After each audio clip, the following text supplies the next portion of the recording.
부천 시청을 지나가고 있어요. 부천 시청.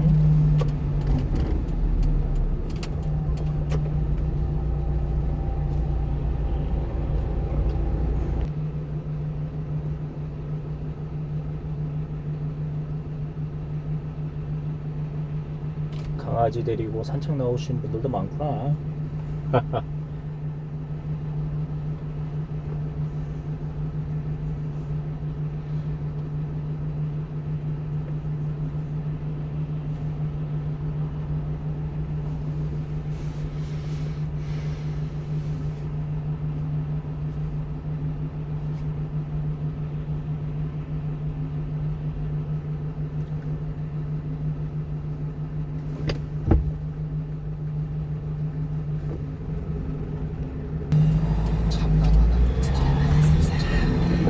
근데 정말로 저렇게 흥선대 영웅군이 직접 조급조급 놓고 이렇게 옷도 입히고 정말 그러셨나요? 저것은 드라마고요. 실제 저 시기에 상세한 기록 남아있지는 않아요. 네. 몇천 년에서의 기록이 좀 나오는데 유해를 수습할 때 뼈가 지하고 모래 디스크인지 그렇게 있었다 그러고 오래된 황간을 불렀더니 그 사람이 수습을 하면서 유골의 석회를 바르면서 뼈가 있는 부분을 석회를 채우고 이렇게 해서 영습을 하는 거죠. 그래서 비단옷을 수십 벌 입혀서 간에 입고 그 다음에 이제 먼저 근데 진짜 너무 좀 그로테스크하지 않나요? 그래서 드라마는 드라마이고 야사는 야사이고 저희는 정상을 배우는 입장에서 저걸 그대로 생각하면 안 되겠다는 생각이 좀 드네요.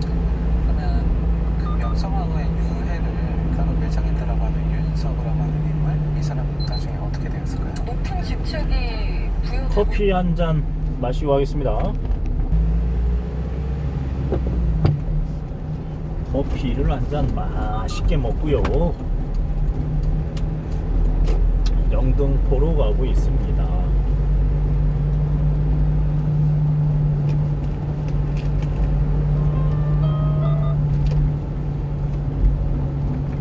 어유 친구.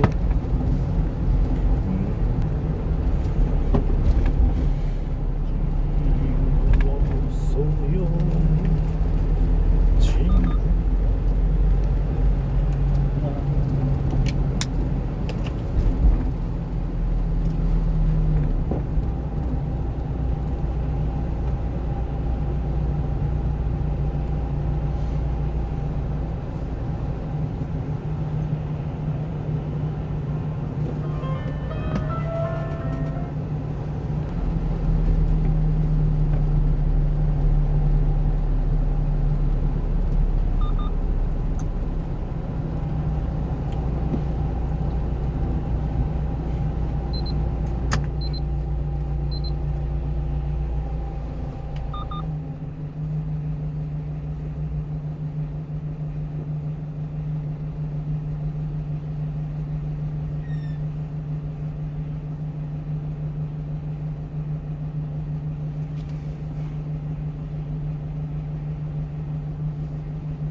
HD현대의 성격은 활기, 생활의 첨단 기 중국 범죄 영화들을 보면 도끼나 둔기 같은 흉악한 무기들을 잘만 사용하는데요. 그런데 어째서 중국 사극들에선 창, 칼, 활 같은 무기들만 사용하고 도끼와 둔기는 잘 사용하지 않는 걸까요? 그리고 전 세계적으로 창이란 무기는 대대로 하급 병종들의 무기였는데 왜 유독 중국에서는 영웅들조차 검이 아닌 창을 주 무기로 사용했던 것일까요? 오랑의 무기 사전에 오신 것을 환영합니다, 모험가 여러분. 우린 저번 시간 동아시아의 돌도끼들과 원시 둔기들 그리고 고대 중국 왕들의 도끼에 대해 한번 알아봤는데요. 그래서 오늘은 춘추 전국 시대부터 청나라까지 길고 긴 중국 역사 속 도끼와 둔기의 역사에 대해 한번 알아볼게요. 고대 중국의 도끼와 둔기. 고대 중국의 상나라 때만 하더라도 활발하게 쓰였던 도끼와 둔기는 주 나라를 지나 춘추 전국 시대가 되자 급격히 인기를 잃었습니다. 그 이유는 춘추 전국 시대가 되면서 찾아온 급격한 전쟁의 변화들 때문이었는데요. 변화들에는 여러 가지가 있었지만 크게 내적인 변화와 외적인 변화로 나눌 수 있습니다. 우선 내적인 변화부터 살펴보자면 가장 먼저 인구가 증가하고 여러 국가들이 등장하면서 전쟁의 규모가 커진 것을 들 수 있습니다. 이전까지만 하더라도 중국은 인구가 적어 그만큼 전쟁의 규모도 적었습니다. 하지만 청동기 농기구들이 보급되고 새로운 농지들이 개간되어 농업 생산성과 영토가 확장되자 그만큼 인구는 증가했고 수많은 국가들이 탄생했죠.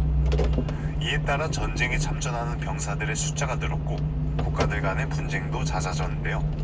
이것이 바로 고대 중국의 도끼와 둔기가 몰락하게 된 가장 큰 원인이었습니다.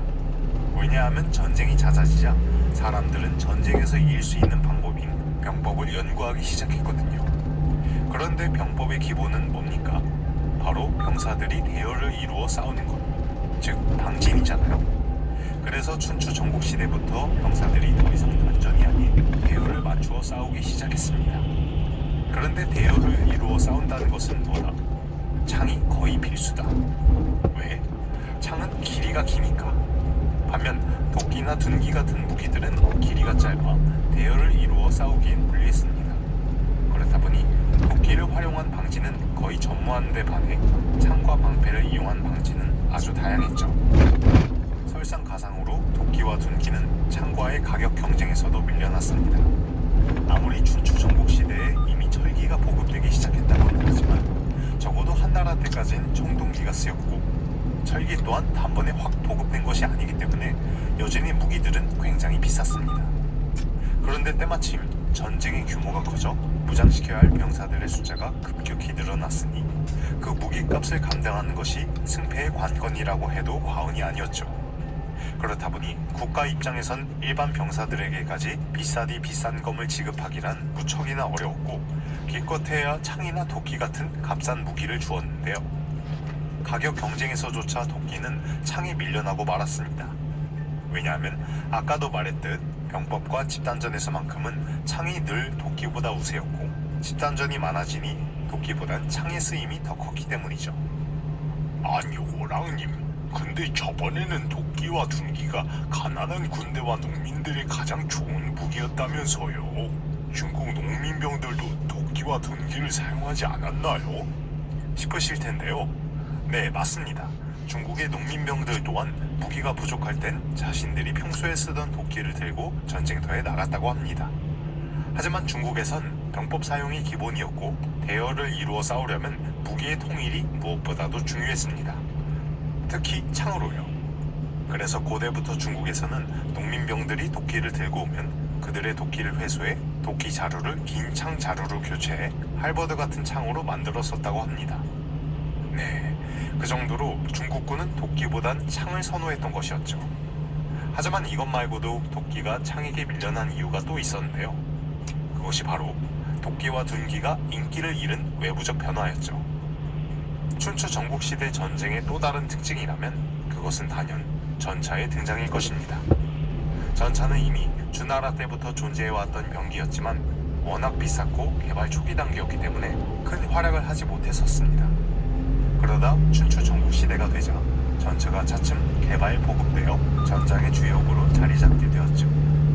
이에 따라 각국은 어느 나라의 전차가 더 우수하고 또 더 많은 전차를 보유하여야 할지 그리고 어떻게 하면 상대방의 전차를 무력화시킬 수 있는지를 고민했습니다. 그러자